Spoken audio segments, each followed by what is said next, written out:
Kematian adalah hal paling dekat dengan kita, lebih dekat dari nafas, lebih pasti dari rencana. Dan benar, kamu pasti akan bertemu dengan kematian itu. Ia pasti datang padamu tanpa kamu tahu kapan akan tiba. Kamu mungkin berpikir jika kamu masih muda, sehat, dan tanpa ada masalah apapun, sehingga kamu beranggapan jika kehidupanmu masihlah panjang. Coba kamu bayangin, hari ini kamu merasa capek, kamu ingin istirahat. Dan seperti biasa, pikiranmu melayang, dipenuhi dengan rencana untuk besok pagi dan masa depan. Kamu ingin melakukan ini, ingin melakukan itu. Kemudian kamu pejamkan mata, di sini pikiranmu masih pada rencana apa yang akan dilakukan setelah kamu bangun nanti. Lalu perlahan, kamu terlelap masuk ke alam mimpi.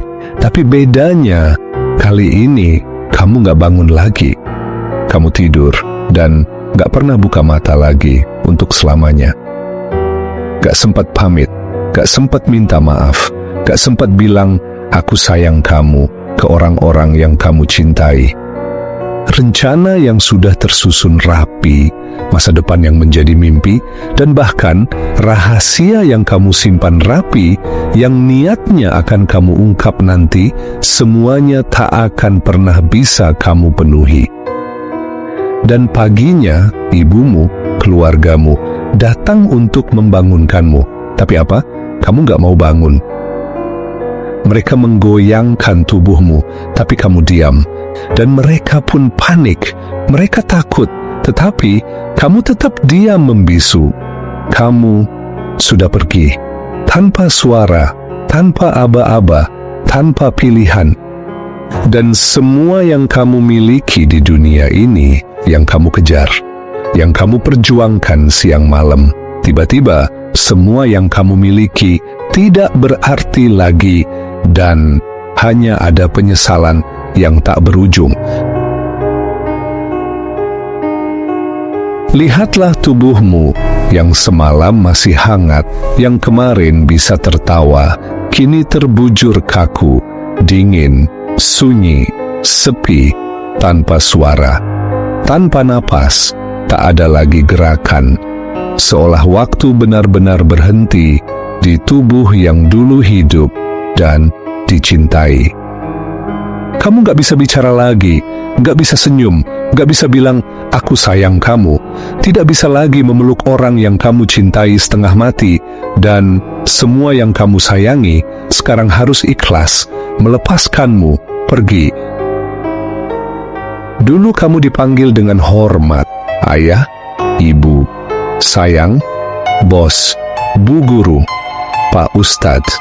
Tapi sekarang, satu-satunya panggilan yang melekat padamu adalah jenazah. Semua gelar hilang, semua pujian menguap, semua panggilan manis berhenti. Wajahmu yang dulu dirias setiap hari, kini dibasuh dengan air untuk terakhir kali. Tak lagi disapu bedak, tapi digosok perlahan, lalu ditutup kain kafan, putih, sederhana, tak bermerek, tak bernama.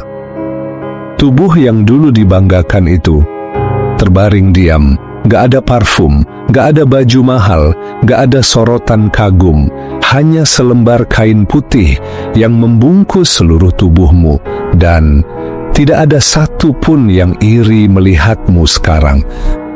Anak-anakmu yang dulu tidak bisa tidur tanpa pelukmu, kini justru menjauh bukan karena mereka tak cinta, tapi karena mereka tahu tubuhmu sudah bukan tempat berlindung, tapi tubuh yang harus ditinggalkan sendirian. Pasanganmu yang dulu bersumpah setia, kini hanya bisa berdiri diam sambil menahan tangis yang tak terbendung, ingin mendekat, tapi tubuhmu sudah kaku dan dingin, ingin memeluk, tapi kamu sudah dibaringkan untuk terakhir kalinya. Dan saat tubuhmu dibungkus kain kafan, dari kepala sampai kaki, perlahan wajahmu ditutup. Disitulah perpisahan yang menyakitkan terjadi. Tidak ada pelukan terakhir, tidak ada bisikan manis, tidak ada janji bertemu lagi. Rumah yang besar, kasur empuk, kamar ber-AC, kini kamu tinggalkan semua dan kamu pindah ke tempat baru, gelap, sempit, sunyi. Tidak ada jendela, tidak ada kasur, hanya tanah dan batu nisan. Inilah kita, inilah akhir dari semua kejaran dunia. Saat nyawa pergi, tubuh hanya jadi beban. Bahkan orang terdekat pun akan cepat-cepat mengubur kita. Lalu, jika semua akan ditinggalkan, apa yang sebenarnya sedang kita kejar hingga saat ini? Harta, jabatan, gengsi, semua akan kita tinggalkan. Dan yang ikut masuk ke liang kubur hanya satu, amal kita. Tanah itu tempat tubuhmu akan beristirahat sendirian. Perlahan, tubuhmu diturunkan ke liang lahat. Tidak ada ranjang empuk, tidak ada atap rumah, hanya tanah dingin dan sepi. Satu persatu, genggaman tangan mulai melepaskan. Orang-orang yang tadi menangis, kini mulai menutupimu dengan tanah, bukan karena mereka tak cinta, tapi karena memang begitulah akhirnya. Setiap sekop tanah adalah tanda bahwa hidupmu di dunia sudah selesai. Dan saat nisan terakhir ditancapkan, semua orang pulang. Rumahmu kini bukan lagi di tengah keluarga, tapi di dalam bumi, di antara sunyi dan sepi. Kamu yang dulu tak pernah sendiri, kini benar-benar sendirian. Tidak ada teman bicara, tidak ada pelukan hangat. Gelap yang teramat pekat, sepi yang benar-benar sunyi, hanya kamu dan amal yang kamu bawa.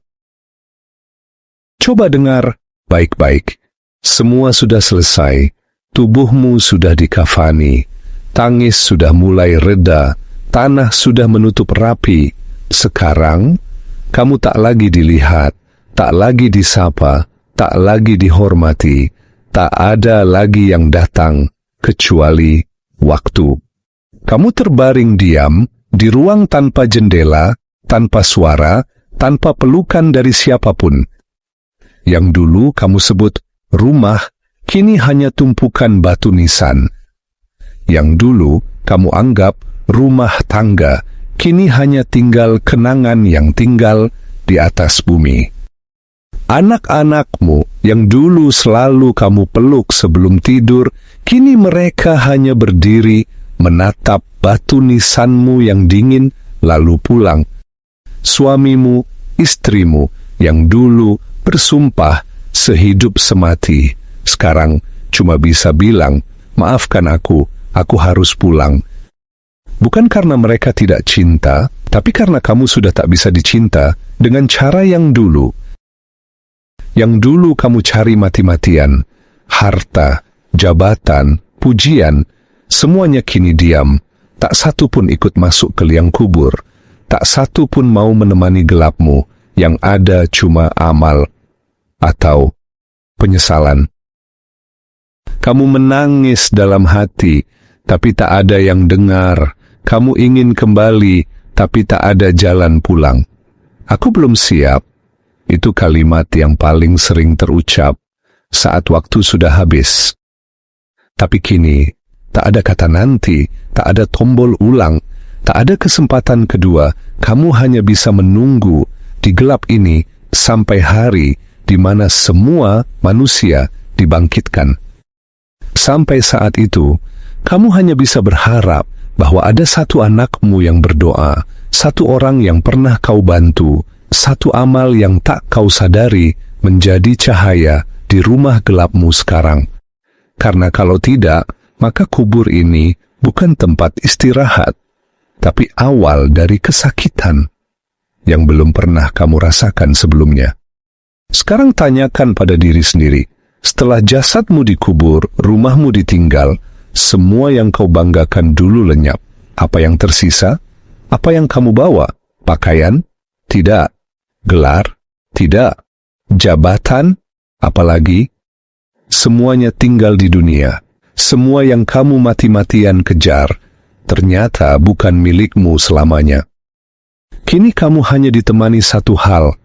Amalanmu bukan seberapa banyak, tapi seberapa ikhlas. Bukan seberapa besar nominal sedekahmu, tapi seberapa tulus hatimu memberi.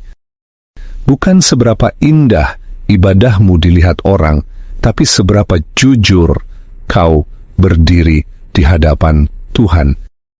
Lalu kamu mulai mengingat berapa kali kamu salat, tapi terburu-buru. Berapa kali kamu abaikan panggilan adzan hanya demi scroll layar ponsel.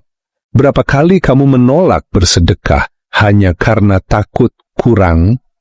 Semua itu kini datang kembali. Namun bukan sebagai kenangan, tapi sebagai penyesalan. Penyesalan yang datangnya saat semuanya sudah terlambat. Kamu ingin kembali ke dunia hanya untuk sujud sekali saja dengan sungguh-sungguh, tapi tak ada lagi waktu. Kamu ingin kembali hanya untuk minta maaf pada orang tuamu atau memeluk anakmu lebih lama, tapi semua pintu telah tertutup. Kamu ingin bicara, tapi tak bisa. Kamu ingin menangis, tapi air mata tak ada gunanya di sini. Dulu, di dunia kamu sering lupa bahwa semua ini bukan tempat tinggal, tapi tempat singgah. Dan kematian bukan akhir segalanya, tapi justru awal dari semuanya. Jika kamu masih di sini dan masih mendengarkan sampai akhir, itu bukan kebetulan. Mungkin inilah teguran lembut dari Tuhanmu. Bukan untuk membuatmu takut, tapi supaya kamu sadar bahwa hidup ini sangat sebentar dan mati itu sangat dekat. Kamu masih bisa memperbaiki semuanya. Kamu masih bisa minta maaf pada orang tuamu. Kamu masih bisa peluk pasanganmu dan bilang, "Maaf ya, aku sering lupa caranya bersyukur." Kamu masih bisa minta ampun pada Allah, dan Allah masih mau mendengarkanmu. Maka jangan biarkan hidup ini lewat sia-sia. Jangan tunggu sampai ajal datang menjemput, lalu kamu cuma bisa menangis dalam diam dari alam kubur. Bangkitlah sekarang, walau perlahan, yang penting arahmu benar. Hari ini bisa jadi hari terakhir, tapi juga bisa jadi hari terbaik untuk berubah. Jangan sia-siakan. Ya Allah, jangan cabut nyawaku sampai Engkau ridho padaku.